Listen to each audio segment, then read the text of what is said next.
ఏదైతే గుంటూరు పశ్చిమ నియోజకవర్గ అభ్యర్థి అయినటువంటి రాష్ట్ర మంత్రివర్యులు విడుదల రజనీ గారు ఈరోజు భారీ ఎత్తున అది ప్రజా దీవెనలతో ఈరోజు పెద్ద ఎత్తున ర్యాలీ చేసి నామినేషన్ వేయడం జరుగుతూ ఉంది.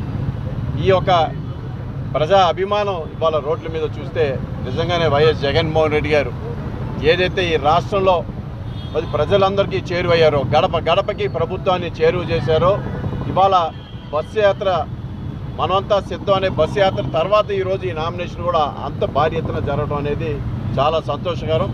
ఏదైతే ఈరోజు జగన్మోహన్ రెడ్డి గారిని ఇవాళ పూర్తిగా ప్రజలు విశ్వసిస్తూ ఉన్నారు. ఏదైతే ఈ రాష్ట్రంలో ప్రతిపక్ష కూటమి మరి తెలుగుదేశం పార్టీ వాళ్ళ మిత్రపక్షాలందరూ కూడా ప్రజలను ఎక్కడ కూడా విశ్వసించట్లేదు.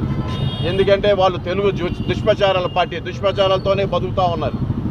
అందుకని రేపు రాబోయే ఎలక్షన్స్లో మే 13వ తారీఖున వైఎస్ఆర్ కాంగ్రెస్ పార్టీ గౌరవ ముఖ్యమంత్రి జగన్మోహన్ రెడ్డి గారి నాయకత్వంలో పెద్ద ఎత్తున మళ్ళీ అత్యధిక మెజార్టీతో మరి ముఖ్యమంత్రి జగన్మోహన్ రెడ్డి గారు మళ్ళీ ప్రమాణ స్వీకారం చేయబోతా ఉన్నారు.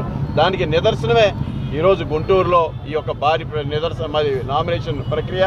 అదేవిధంగా 7 నియోజకవర్గాల్లో కూడా ఈరోజు గుంటూరు పార్లమెంట్ను కూడా ఇవాళ వైఎస్ఆర్ కాంగ్రెస్ పార్టీ గెలవబోతూ ఉంది. ఎందుకంటే గతంలో 2 పర్యాయాలు ఈ గుంటూరు పార్లమెంట్ ప్రజలని అందరిని కూడా తెలుగుదేశం పార్టీ పెద్ద ఎత్తున మోసం చేసింది.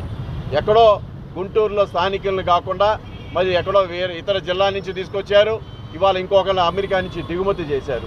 ప్రజలు ఎక్కడో కూడా విశ్వసించట్లేదు. వీళ్ళకి ప్రజలకి అందుబాటులో లేని వ్యక్తుల్ని వాళ్ళు తీసుకొచ్చి పెద్ద ఎత్తున డబ్బులు కాజేయడానికి తెలుగుదేశం పార్టీ పూనుకుందే తప్ప ప్రజల యొక్క అవసరాలు, ప్రజల యొక్క స్థానిక సమస్యలు తీర్చే ప్రక్రియలో ఎక్కడ కూడా వాళ్ళ అభ్యర్థిత్వాన్ని వాళ్ళు తీసుకురావట్లేదు.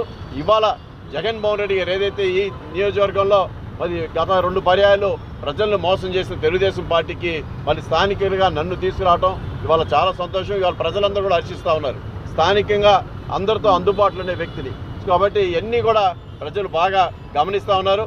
ఈ యొక్క గుంటూరు పార్లమెంటు అభివృద్ధికి మేము కట్టుబడి ఉన్నామని చెప్పి ఈ సందర్భంగా తెలియజేసుకుంటూ ప్రతి ఒక్కరికి మేము అందుబాటులో ఉంటామని మరోమారి తెలియజేసుకుంటూ ఈరోజు ఇచ్చేసిన మీ మీడియా మిత్రులందరికీ ధన్యవాదాలు తెలియజేస్తాను.